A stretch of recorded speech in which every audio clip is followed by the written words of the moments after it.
Dear brothers and sisters, in 2015, I finished my PhD in the sociology of education at the University of Toronto. Then I returned to Tibet.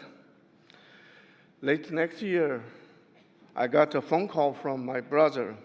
He said, "Hey, Gyal Lo, I need you to come back home to check on my two daughters. Strange things are happening with them. I don't know how to interpret it." On a Friday afternoon, I went to pick up my two grandniece from their boarding school.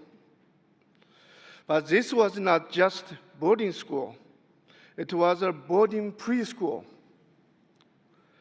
They were only age 4 and 5 years old. And this was an entirely new policy in Tibet. When those two little girls got home, I closely observed them and the way they interacted with their family. They didn't hug anyone. There was no emotional exchange. They were silent, distant, and almost like a stranger or a guest at their home. And I'm here to tell you today that all of this is by design. China's mandatory boarding school will destroy Tibetan culture and identity if they are not stopped. Like a gardener ripping out the tree from the ground. The CCP is trying to completely cut off Tibetan children from their cultural roots in order to eradicate us forever. Around 1995, when I was teaching at a university, I noticed that my undergraduate Tibetan students were speaking Tibetan fluently in class. But when they turned into a written assignment, their grammar was strange. I asked why. They said, "This is the way we learn from our school." So I got their textbook and I realized that they were poorly translated from Chinese textbook. I thought we must write our own textbook. I organized a group of people, the principals, professors, and the students, to ask how should we teach child literacy in Tibet.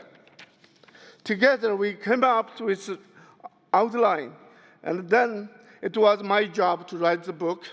I collect oral history from different villages, transcribe it, and edit it. In 1999 and 2000, when we distributed the book to the school around Tibet, the kids were so happy.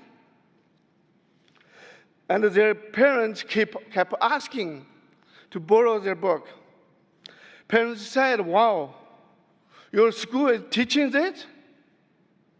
You have to go every day."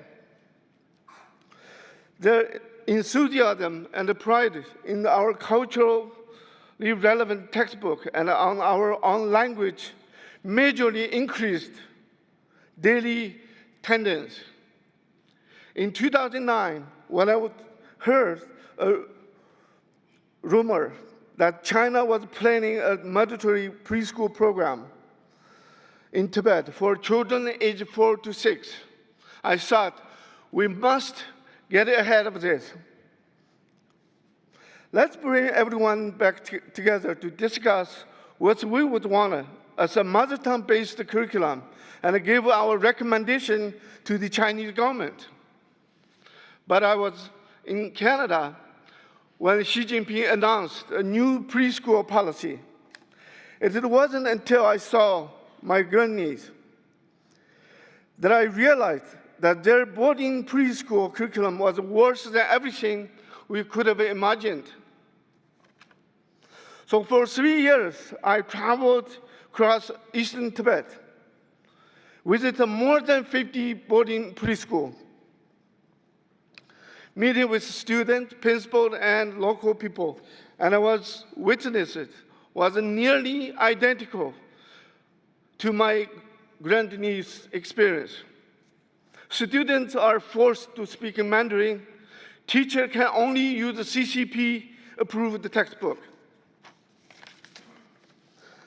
Every day, it's a lesson like this, so when those 4 and 5 years old children got home, they have almost nothing in common with their parents. Nothing to talk about, almost like they were raised in a foreign country.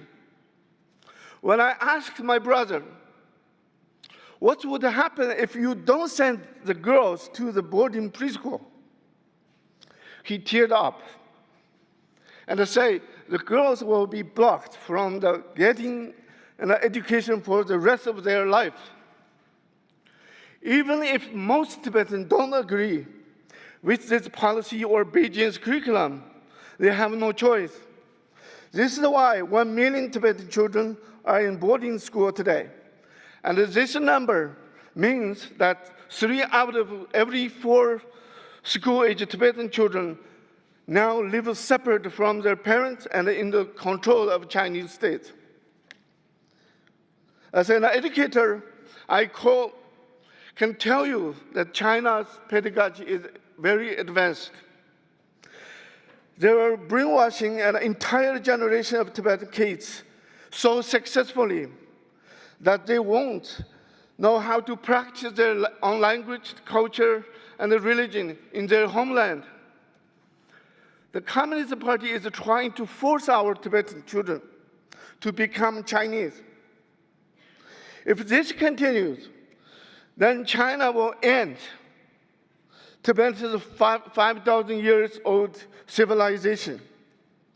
In September 2020, after so many years of advocating for the right to receive a Tibetan education in Tibet, I began to face serious political consequences.